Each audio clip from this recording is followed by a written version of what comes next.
12th science புக்கில் biology botany அந்த புக்கில் வந்து இப்படி ஒரு 3 தந்தைகள் பற்றி கொடுத்துருக்காங்க. இது ரொம்ப ரொம்ப முக்கியமான பாக்ஸு.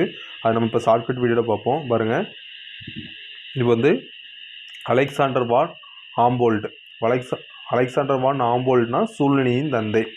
இதை எப்படி நான் வச்சுக்கலாம்னா, இதில் நம்ம வந்து இந்த 3 சூழ்நிலையின் தந்தைக்கு வந்து நீங்கள் நினச்சோன்னா காலையில் டிஃபன் சாப்பிட்றதுக்கு அந்த மாதிரி ஞாபகம் வச்சுருக்கோம்.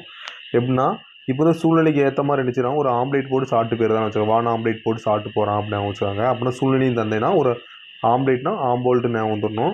அடுத்து பாருங்கள், பியூஜின் பி ஓடம்னா தற்கால சூழ்நிலையின் தந்தை. இதை எப்படி ஞாபகம் வச்சுக்கலாம்னா, இப்போ வந்து தற்காலத்தில் என்ன செய்வாங்க, இப்போ நடைமுறையில் என்ன செய்கிறாங்கன்னா காலையில் சாப்பாடு சாப்பிடாமல் என்ன செய்கிறாங்கன்னா ஓட்டமாக ஓடிடுறாங்க அப்படின்னு வச்சுக்கோங்க. அப்படின்னா பியூஜின் பி ஓடம்னா தற்கால சூழ்நிலையின் தந்தைனா ஓட்டமாக ஓடிடுறான். அப்படின்னா பி ஓடம் ஞாபகம் வந்துடணும். அடுத்து பாருங்கள், ஆர் மிஸ்ரானா இந்திய சூழ்நிலையின் தந்தை.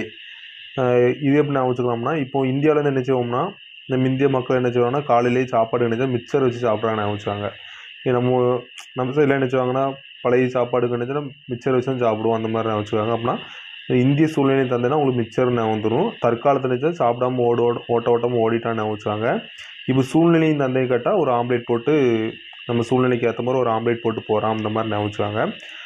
வீடியோ பிடிச்சிருந்தால் லைக் பண்ணுங்கள், சப்ஸ்கிரைப் பண்ணுங்கள். நெக்ஸ்ட் வீடியோவில் பார்ப்போம். தேங்க்யூ.